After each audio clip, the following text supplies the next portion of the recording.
adjointe, Maman Bernadette. La responsable du département Samba, Maman Raïssa.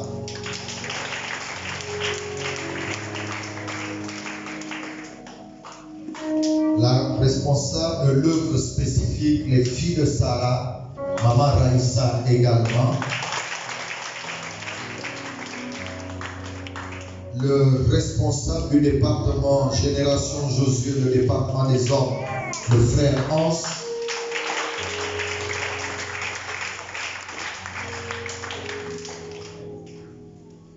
Le responsable du mouvement jeunesse, responsable du département des jeunes de l'église, le responsable Daniel.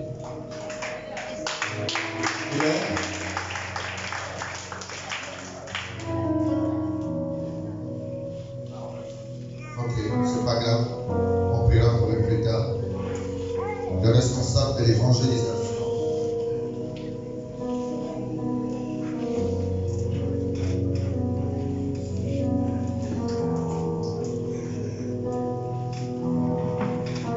Le responsable de l'événement fait. J'ai bien dit maman Sylvie et l'adjointe Katia. C'est ce que j'ai dit. Maman Katia. Maman Bernadette, c'est responsable nettoyage et décoration. Adjointe. Voilà. En fait, j'ai confondu tout simplement parce que Maman Katia est aussi également responsable du nettoyage et de la décoration. Alléluia. Donc elle est adjointe à événements et fêtes. En même temps, elle est responsable du département nettoyage et décoration. Et son adjointe, c'est Maman Bernadette. C'est rentré dans l'ordre, n'est-ce pas? Ok. Responsable de l'évangélisation, du département d'évangélisation, l'ancien Stéban. Et le responsable du département social, Maman Eulalie. Nous allons prier. Je vais appeler Maman Lise.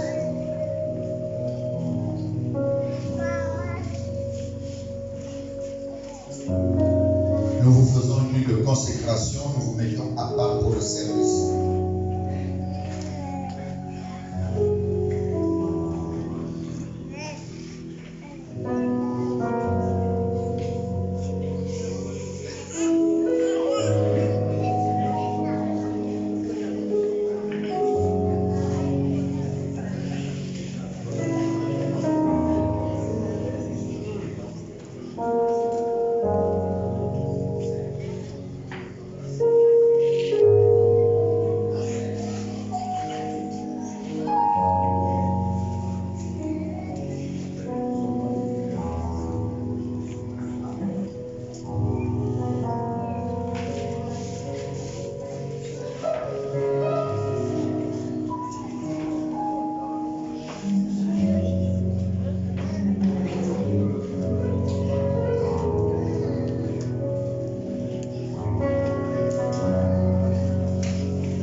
Vous êtes ancien ici, vous êtes responsable des département ici.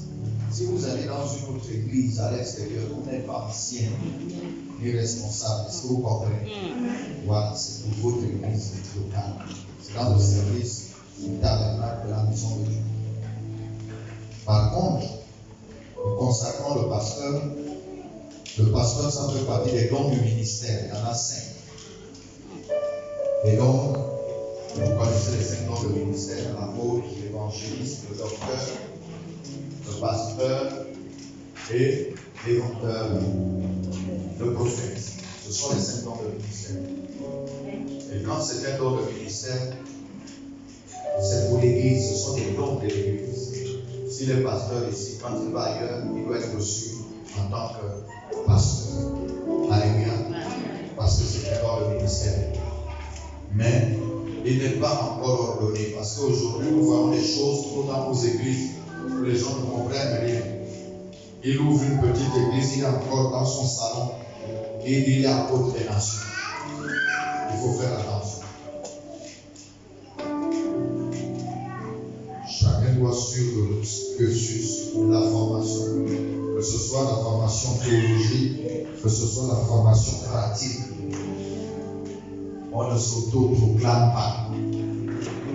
Donc, ne dites pas que papa est venu consacrer notre pasteur, vous l'appelez maintenant révérend. Il n'est pas révérend, vous l'appelez pasteur. Alléluia. Il n'est plus votre ami, vous l'appelez frère. C'est le pasteur. Si vous avez été habitué à l'appeler frère, c'est normal. Mais maintenant, c'est votre pasteur. 1 Timothée chapitre 3.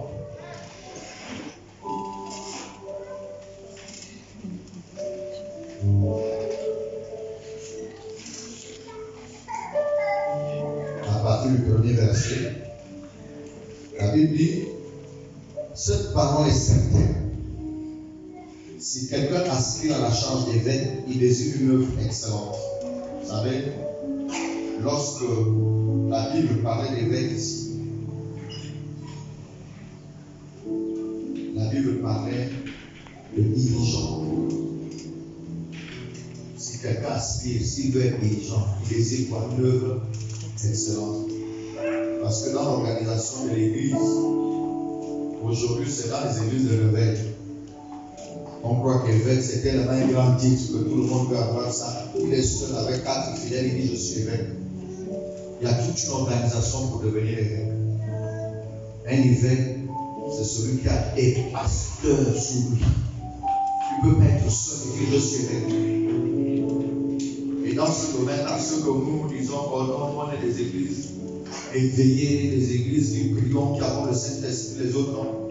Eux, ils nous montrent même comment ça doit se faire. C'est eux qui connaissent l'organisation. Dans nos églises, tu ne peux pas te lever évêque un matin si tu n'as pas fait toutes les classes. Si tu n'es pas devenu pasteur, tu ne peux pas être évêque. Mais chez nous, tu es seul pasteur, tu es seul. Il y en a même qui abusent, ils sont même archevêques. Un archevêque, c'est celui qui a sous lui les évêques. Tu ne peux pas être archevêque si tu n'as pas des évêques sous toi. Mais ce n'est pas un titre, ce n'est pas Un don de ministère, c'est juste un titre ecclésiastique. Mais ce n'est pas parce que c'est un titre ecclésiastique qu'on doit prendre les titres là à la légère, on s'amuse avec ça. Alléluia. Il faudrait que nous fassions attention.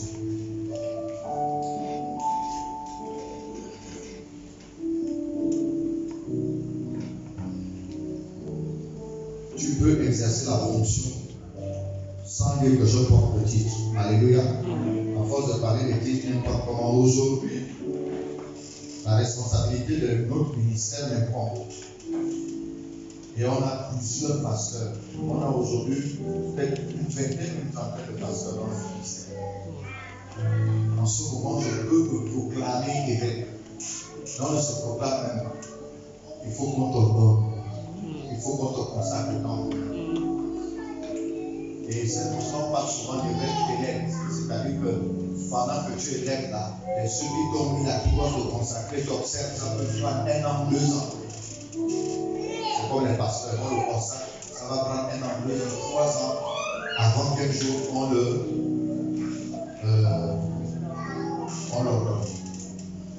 Donc il faut faire des choses normales. Et voilà, pour le pasteur, voilà ce que la Bible dit. Il faut donc que l'évêque soit irréprochable. Mari d'une seule femme. Je n'ai pas besoin de commenter ça ce matin, on en a déjà discuté plusieurs fois. Être sobre, modéré, réglé dans sa conduite, avoir un bon témoignage, hospitalier, propre enseignement. Il faut être prêt à enseigner les autres. Il faut qu'il ne soit ni adonné au vin, ni violent, mais indulgent, pacifique, désintéressé. Il faut qu'il dirige bien sa propre maison et qu'il tienne ses enfants dans la soumission, dans une parfaite honnêteté. Car si quelqu'un ne sait pas diriger sa propre maison, comment prendre soin de l'église de Dieu? Il ne faut pas qu'il soit un nouveau converti, de peur qu'on fait l'orgueil, il ne tombe sous le jugement du diable. Alléluia. Je vous disais que votre pasteur, c'est moi qui l'ai béni à son mariage, nous sommes aujourd'hui, je ne sais pas, on a dit à combien ton mariage? Non, pas 13 ans. Donc ce n'est plus un nouveau converti, c'est moi qui ai béni son mariage. Alléluia. Le ministère a 15 ans, lui va à 13 ans de mariage. Donc c'est plus un nouveau converti. Parce que la Bible dit que si c'est un nouveau converti, le peuple en fait l'orgueil ne tombe sous le jugement du diable. Il faut qu'il reçoive un bon témoignage de ceux du dehors. Le pasteur doit veiller sur son témoignage. Il n'y a rien de plus grand que le témoignage. Ce n'est pas dire aux gens, faites comme ça, ce que toi-même tu ne peux pas faire. On n'est pas ici à l'hôpital. Parce que le médecin est capable de te dire ne fume plus. Parce que tes poumons sont presque abîmés. Pendant qu'il te parle, là, lui-même, il a une cigarette. Ici, c'est l'exemple. Modéré, pacifique. Remettre l'amour aux gens. Si tu veux que l'église s'aime, que les gens s'aiment, tu dois être le premier. Si tu veux que l'église travaille, tu dois être le premier à travailler.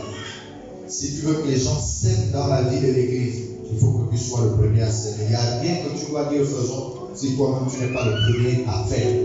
Alléluia. 1 Timothée chapitre 4, le verset 12 à 15.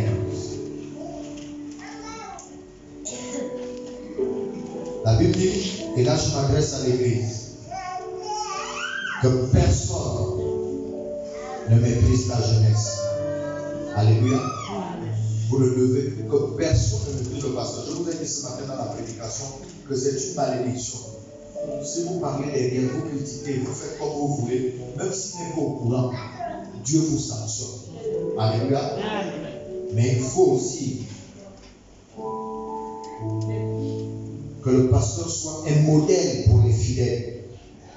Tu dois être un modèle en parole, en conduite, en amour, en foi et en pureté.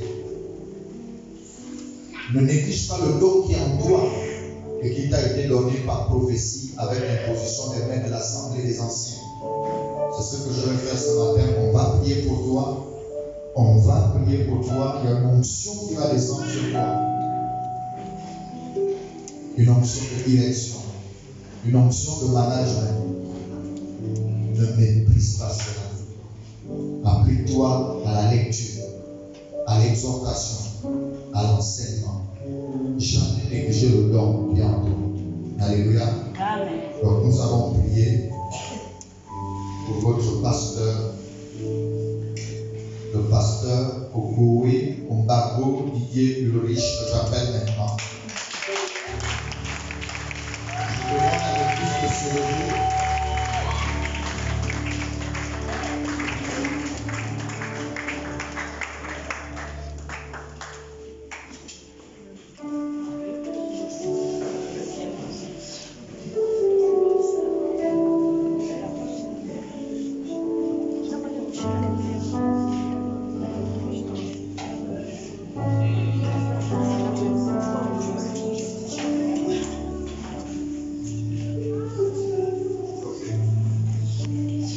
Dans vos mains,